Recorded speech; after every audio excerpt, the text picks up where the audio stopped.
What's up, y'all? Welcome to the NBA Weekly Post Game. This is where we share our views on the latest trending topics within the NBA. My name is Sha. And I'm Evay, and we have a lot to talk about. All right, so let's get started.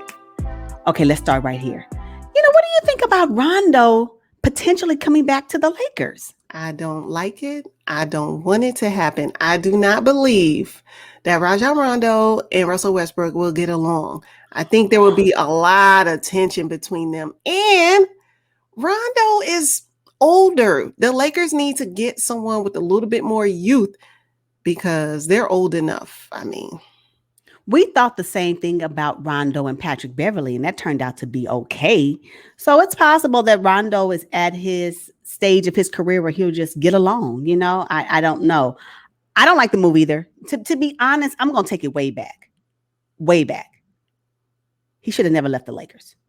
But he wanted more money, so he went to the Hawks. That's where he actually should be right now, because guess where the Hawks were? They made it to the Eastern Conference Finals without him. Yeah. And then,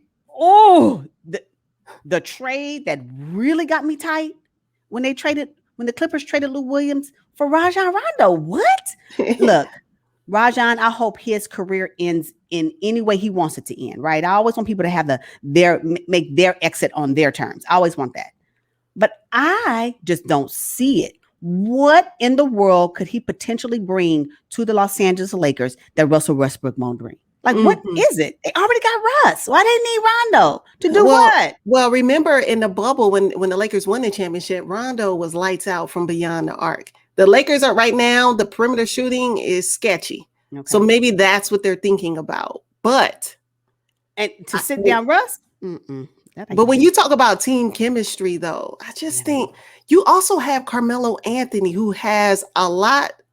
I think he has a lot on his plate. He's never won a championship. He's a New Yorker. He's feisty. He got a chip on his shoulder.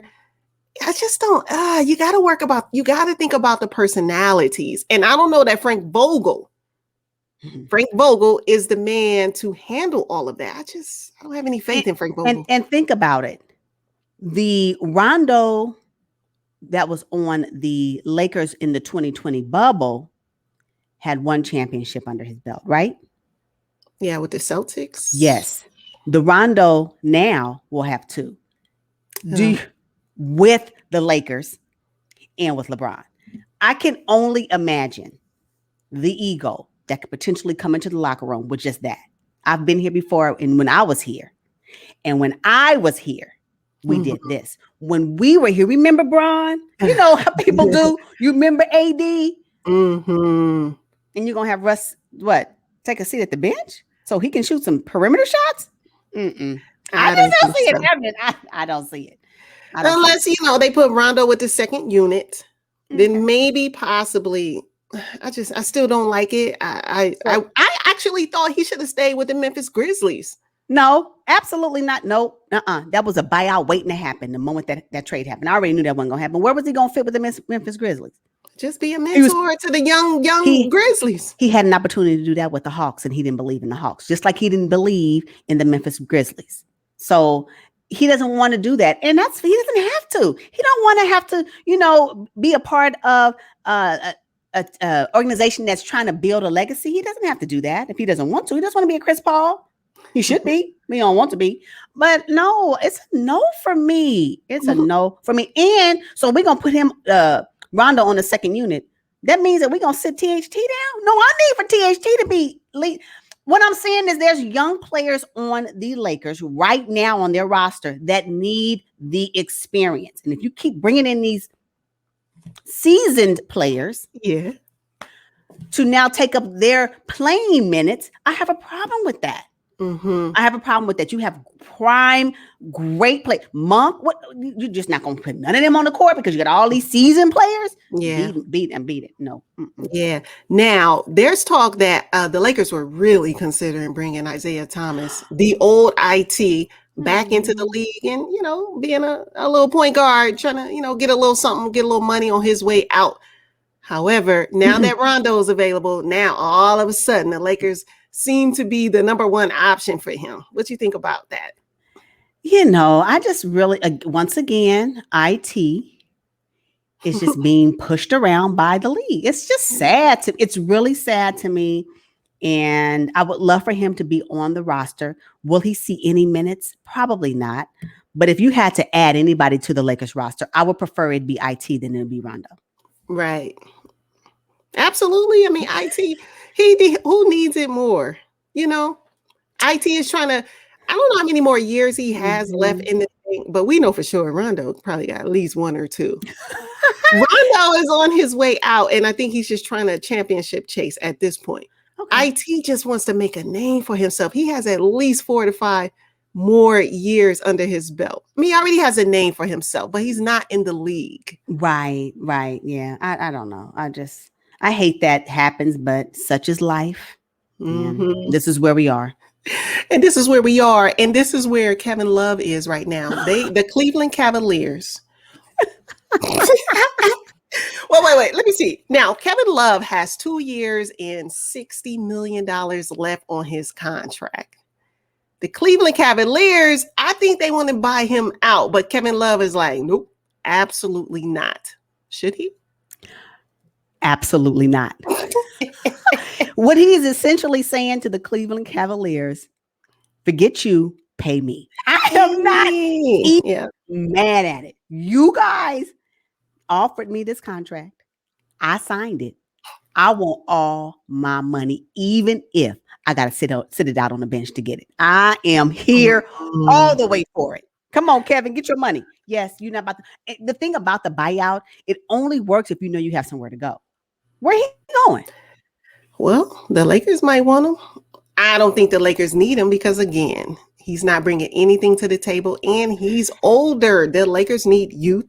And the thing is, with Kevin Love, you know he's going to be injured.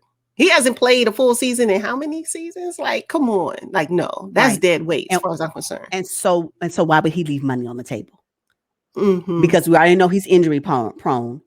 Why not just give him all his money? And, and the Cleveland Cavaliers know, why don't they just switch how they use him? Right? Make him a Udonis Haslem. Like, well, that's he's an expensive one, though, but yeah, he ain't making 2.5 like that's what he's not making. So the Cavs recently acquired Lauri Markkanen from the Chicago Bulls. They sent Larry Nance out to Portland. Yes. But when you look at the center position for the Cleveland Cavaliers, which Kevin Love can play, you got Jarrett Allen and Lauri Markkanen, and you also have Evan Mobley from the draft. Why and where does Kevin Love fit? You tell me. He fits in the assistant coach's chair. No, I'm serious. Yes, he does. Why don't they just, again, shift his role? Pay him. He doesn't want to buy out, so y'all can forget about it, right? So since that's where we are with him and that's what he wants, and y'all contracted to pay him his money, just switch it out. Let him be a coach of the centers. He has experience. He knows what it's like to be in championship games. He understands that.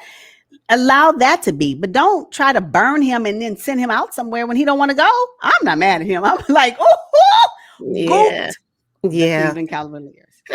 Yeah, he did, and it doesn't look good for his legacy. So and because of that, pay me. I'm not mad at him. Now, LeBron has a great relationship with Rajon Rondo and Kevin Love. So I wouldn't be surprised if either one of them end up on the Lakers.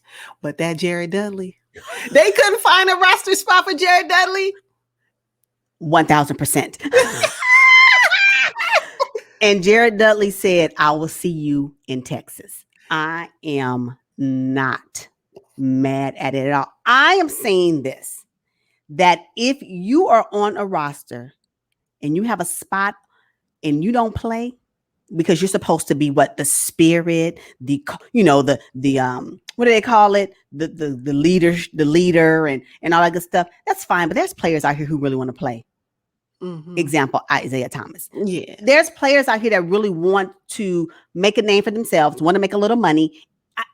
Enough of this. I am a veteran and I've been, and I'm such a great spirit in the locker room. Miss me with that. So what they need to do is make these types of players assistant coaches. And so Jared Dudley took all of his spirit over to Texas. And I'm okay with that. I don't want you sitting doing the Dougie on the sideline. I don't want to see it if you're not going to get in the game. And then when you do, if you do get in the game, you in garbage time. Like what?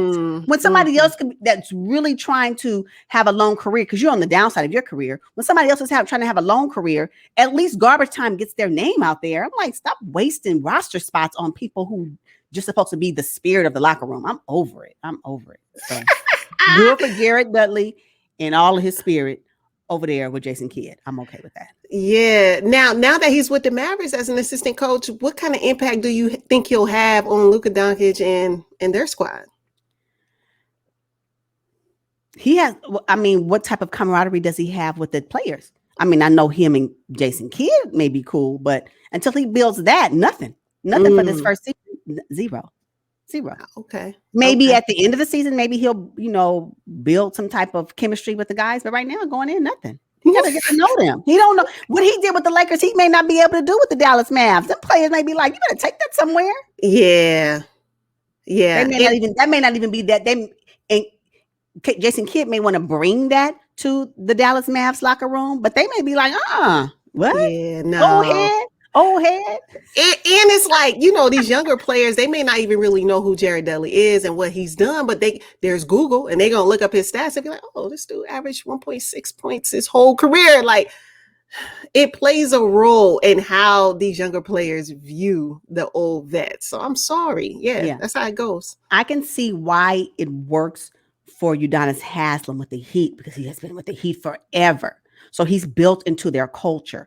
I just don't know what that looks like with Jared Dudley being implanted into the Dallas Mavericks locker room. That's different for me. So 1,000%. So we'll see how that works out. 1,000%. Oh man, this is the funniest thing ever. Oh. All right, y'all. That's all we got. And until next time, goodbye. Peace out.